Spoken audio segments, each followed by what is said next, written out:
Dios bendiga una vez más. Estamos por acá. Queremos compartir una palabra muy poderosa de parte de Dios. Aleluya, que nos va a bendecir. Santo sea el nombre de Dios. Hoy vamos a hablar acerca de la fiesta de Purim que se celebraba. Rula celebró la fiesta de Purim. La Tsunamita también la celebró y vamos a hablar de esto. Santo sea el nombre de nuestro Señor Jesucristo. Esta fiesta de Purim se celebraba semanalmente. Cada semana se celebraba la fiesta de Purim en el culto de Sunem. Eso en Sunem, la Sunamita. Y el plan y el proyecto de Eliseo, de Dios con Eliseo y la familia matrimonial de la Sunamita, era un proyecto para iniciar, aleluya, esta celebración en atributo a Dios. En atributo a Dios y prepararle el holocausto del servicio a Dios para que sea atribuido a Dios y a toda la comunidad del pueblo. Santo sea el nombre de nuestro Señor Jesucristo. Pero aquí vemos un texto bíblico que nos habla en Deuteronomio 16:10. Hará una fiesta solemne de las semanas a Jehová, tu Dios, de abundancia y voluntad de tus manos según la bendición de la cosecha que Jehová te des. Dice el otro verso. Y esa fiesta solemne es para tus hijos, tus siervos, tus criados, tu levita, tu extranjero, tu huérfano, la viuda y todos los habitantes. Es decir, esta marca aquí de esta fecha semanal que debería celebrarse la fiesta de Purim, la fiesta que se le celebraba a Dios en conmemoración del pueblo y la comunidad. La Biblia dice que esta fiesta era en honor a Dios, para el servicio de Dios y para el servicio de todos los habitantes. ¿Cuál eran los beneficios de esta fiesta? Los beneficios de la fiesta era que ellos la celebraban porque era una fiesta de cosecho anual y jubilar al pueblo. Entonces, el año jubilar, todas las semanas de ese año, tenía que celebrar esa fiesta semanal porque era de la cosecha a Dios y a los habitantes de la tierra eran bendecidos por aquellos frutos de aquellas tierras. Santo sea el nombre de nuestro Señor Jesucristo. Pero aquí vemos a donde Dios le da un mandato a Moisés y le dice, hará, Éxodo 12:3, abra toda la congregación de la Israel cada 10 del mes, cada 10 del mes celebrarás un cordero pascual por unión, unidad y familiar. Es decir, era la misma fiesta que se le atribuía en servicio, pero dice cada 10 días del mes. Cuando hablas cada 10 días del mes, si tú le metes lápiz, 10 días, 10 meses, 10 días son 305 días de la semana, es decir, queda el año en el calendario hebreo. Hablaba de un año y entonces a la semana se le hacía la fiesta a Jehová para cumplimiento y petición de lo que dice la Escritura. Entonces, el servicio de toda esta fiesta que se hace en una fiesta familiar y matrimonial entre familias, en unión y unidad familiar. Es decir, que Dios manifestaba su reposo en ese día, porque ese era el día Shabbat, ese era el día Shabbat de Dios. Era el día donde las parachás, se celebraba las parachás, y ese día era conmemoración a Dios. Entonces tomaban unas víctimas como sacrificio de penitencia a toda la comunidad, para que toda la comunidad sea bendecida con ese precepto. Ahora, vemos que esta fiesta del Purim semanal, ese culto, la Tsunamita le hizo ese proyecto a Dios y el proyecto de la bendición de Dios con Eliseo y sus familias en unión y unidad. Alabado sea Cristo. Pero dice el libro de Reyes, capítulo 4, versículo 8, que habla del día de Shabbat, del día de reposo. Y habla de la tsunamita en Sunem, que celebra esta fiesta de Purim a Dios, como en conmemoración, como lo hacían toda su generación de descendencias y de tribus. Dice, Segunda de Reyes 4:8, aconteció que pasando un día de reposo, Eliseo por Sunem, había allí una mujer noble, importante, y ellas veía insistentemente al profeta pasar por su casa. Esta mujer, este día que pasa Eliseo, pasaba insistentemente por las casas de aquella mujer nobles, importantes, de Sunem, la tsunamita, y decidió hacerle,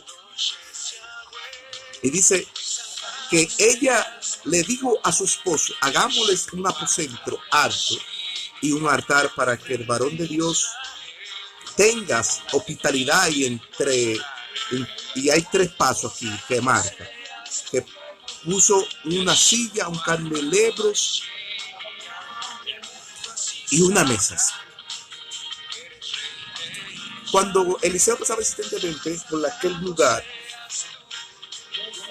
dice la escritura que Eliseo pasaba insistentemente y esta mujer en su la veía. Ella, su esposo y su marido la veía. Entonces, esta mujer sabía que era un varón de Dios y que era enviado de Dios. Y esta mujer ve que insistentemente Eliseo pasa, dice a su esposo, hagámosle una habitación para que el varón de Dios tenga hospitalidad en mi casa. Y preparámosles un cuarto, un aposento, en cual él more acá, porque es un varón de Dios. Y dice, y ahí hubo 3 pasos que esta mujer tuvo. Los 3 pasos fue que le puso una mesa, le puso silla y un candelabro. La mesa representa la provisión de Dios. La silla representa el reposo de Dios.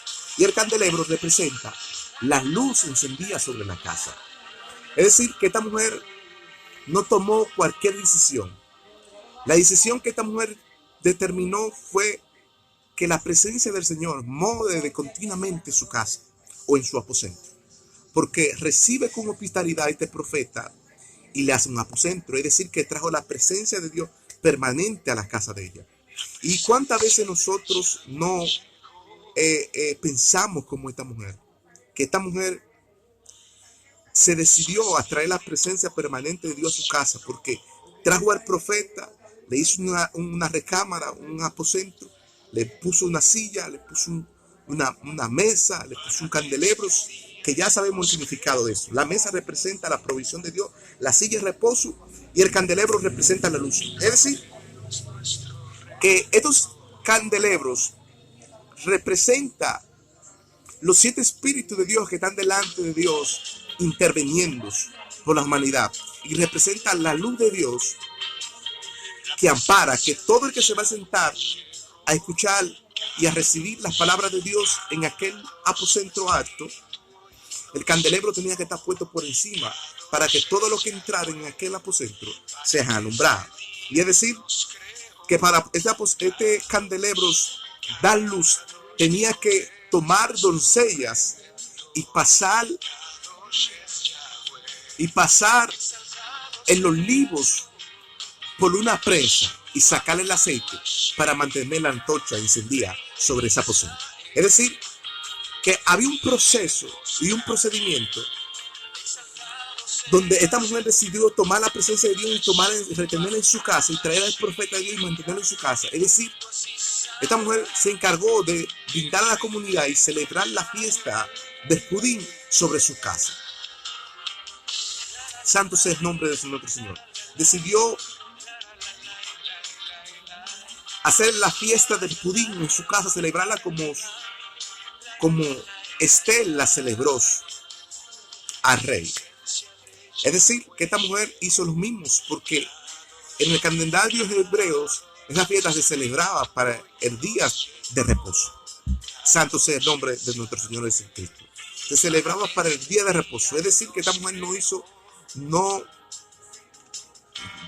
tuvo cualquier decisión, sino traer permanentemente la presencia del Señor a su casa, junto al profeta. Y hizo el aposento, puso los candelabros, puso la mesa, y puso todo, hizo todos los preparativos de la fiesta de Purim, hizo todos los preparativos y mandó a traer la comunidad, Jesse y el capitán estaba ahí a la disposición del servicio de todas estas cosas. Porque ahí vemos, aleluya, que el capitán Naamán también ves todos estos atributos. Y vemos la mano de Dios obrando en la vida de aquellas personas. Entonces, el candelabro también representa los 7 espíritus de Dios delante del altar, interviniendo. Y también porque es la acción justa de los santos. El candelabro nos habla que debemos mantener la visibilidad de la claridad de la luz en nuestros hogares, en nuestras familias, en nuestra comunidad, en unión y en unidad. Es decir, esta fiesta se celebraba para comunión de toda la comunidad y por medio de la ley de la Torah era un mandato de Dios celebrarla. Es decir, que toda aquella generación celebraba esta fiesta del Purim.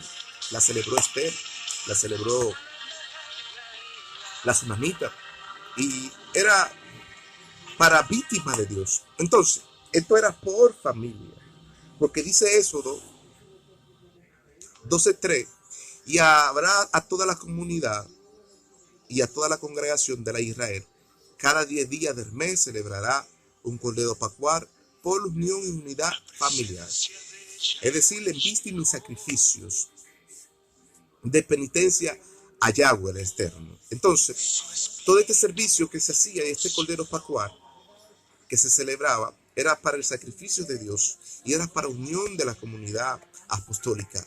¿Por qué? Porque así lo determina la ley de la Torah. Es decir, la ley de la Torah tiene de continuo el servicio de Dios para los que Dios le ha encomendado al servicio de Él. Santo sea el nombre de Dios. Aleluya. Ahí vemos el libro de Éxodo 4:3 y versículo 4, que esa unidad entre familiar y en unión se habla de Pablo, que también da un mandato de Pablo da en Éxodo 4:3-4. Pablo dice: les solicito guardar la unidad familiar y el vínculo de la paz en el cuerpo y en el espíritu, en una esperanza y una vocación. Entonces, este mandato era cumplido también por la fiesta del Purim. Entonces, el vínculo de la paz en unión y comunidad se hacía en la fiesta del Purim, en celebración y conmemoración de la Torá y los mandamientos, para que sea guardado por medio de Dios. Es decir, que Dios, aleluya, tenía su ordenanza en el servicio de la fiesta del Purim y esa celebración en conmemoración a Yahweh. Y es decir, dice el libro de Hechos 16:13, los apóstoles le dijeron: cree en el Señor y serán salvos tú y tu casa, y mi casa y yo serviremos al Señor. Es decir, celebrarán el bienestar social entre familiar. Entonces, la salvación familiar proviene del servicio de una fiesta. No, proviene por Cristo. Es decir, la fiesta se le hace en conmemoración a Dios para penitencia de Dios. La paz y la misericordia de Dios sean contigo. Dios le bendiga y Dios le guarde. Una vez más, Shalom Abraham.